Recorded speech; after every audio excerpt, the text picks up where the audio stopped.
Hey, everybody, and welcome back to Rugby Wrap-Up and this week's martial law, the turning point in each Major League Rugby match with Iona Rugby legend, Mr. Colby Marshall. Colby, we're skipping the pleasantries again, and we're going to get right to business because you got a full week to bring us up to speed on. What do you got first? That's cool with me, Matt. What I got for you is the first game I want to talk about, Utah versus Old Glory. The turning point in this one, both literally and figuratively, was a move made by Hagen Schultz when all hope seemed to be lost for the Warriors. In the latter seconds of the match, he switches the field of play and finds Mika Kruse, who hits an open gap like a lightning bolt, similar to how John Powers hit the open gap like a lightning bolt against Kutztown in the CRCs. Anyway, scores a try that puts Utah within a conversion of taking the lead, in which they did.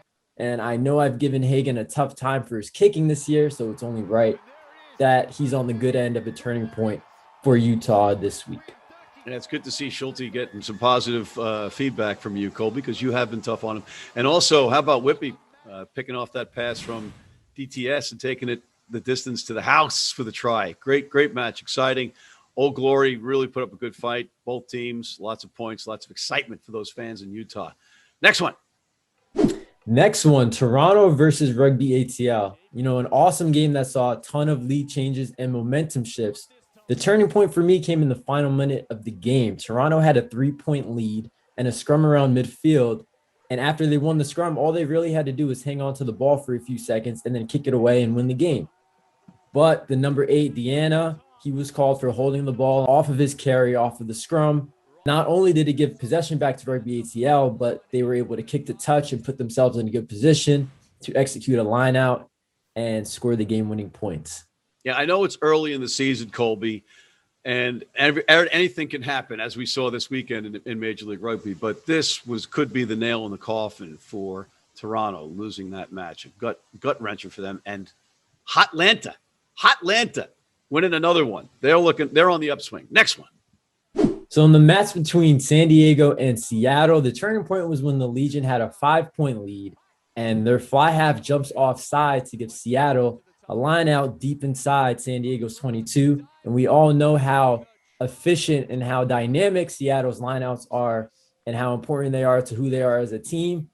And they showed that when they were able to get a try off of that play by way of their winger, Siti Tamavena. And that game saw 2 critical momentum shifts, Matt. It proved to be a very, very exciting game, but that was one of the more critical momentum shifts that we saw in the match. Yeah, and super fan of Seattle, Tony Ridnell, who's also a USA Rugby legend and is often caught walking the streets of Seattle in the Seawolves costume, aptly pointed out that this team should have won that game by 30 points. They should have blown them out in the first half, and they didn't. They could have gone and scored a lot of points. They knocked some balls on, into touch, but they got the win in front of their home fans, and it's the first one in front of the home fans for a long time, so good thing. Next one up, NOLA versus Houston. Some really great play, line breaks, and open field play in this one, Matt. When NOLA trailed by 5 with 10 minutes to go in the second half, NOLA fly half Timothy Guliman found space off an offload by Julian Dominguez and made a long run that set the goal up for what would be the match deciding points. I mean, it was a huge play. It came right after Houston scored a try to go up by 5 points. And it was literally the epitome of answering your opposition, with a big play. And it was great to see from NOLA, and it really set them up to win the game. Huge win for NOLA Nate Osborne and the Gold, and another heartbreaking loss for a very competitive Houston SaberCats team. Their record doesn't indicate, or is not indicative, other than those 2 whitewashes that they had, of this team. And I think we're going to hear more from the SaberCats as we go. But next one up. I mean, let's get right to it. Vernie versus LA, the game that everybody was waiting for me to talk about, obviously. But a great game. Congratulations to New York. The high tackle that was made on New York's Fasi Fuatai was the turning point for me. It evened the teams out again after a yellow card was dealt out to New York. And Hollinshead proceeded to make a clutch kick to go up by 2 points, and points that proved to be the game-winning points of the match. Yeah, crazy match. I had the pleasure of calling the match with Mike Petrie and Alex Gimo, and it was I am literally drained right now. I'm exhausted, and all I did was talk. All right, I think we got the last one, right? Give us the last one. Yeah, Matt, the last match, Austin versus New England, in a half dominated by Connor Mooneyham and Austin. New England were really in need of anything that could give them a spark. And Dan Power and Bryan Hightower made a good point that going into halftime with no points for New England would have been really tough, not only for the sake of playing the game, but mentally as well. Have no fear, New England, because Johnny Poland is always there. He's always there for you guys, breaking off a big run out of a line out, feeding his winger in the fashion that he did. Was great for the team's energy, got the crowd going, and it was 5 points that they scored that they needed to come away to escape with a 4-point victory. You mentioned the fans. The 16th man were those wicked smart Massachusetts fans that backed their Free Jacks to the victory.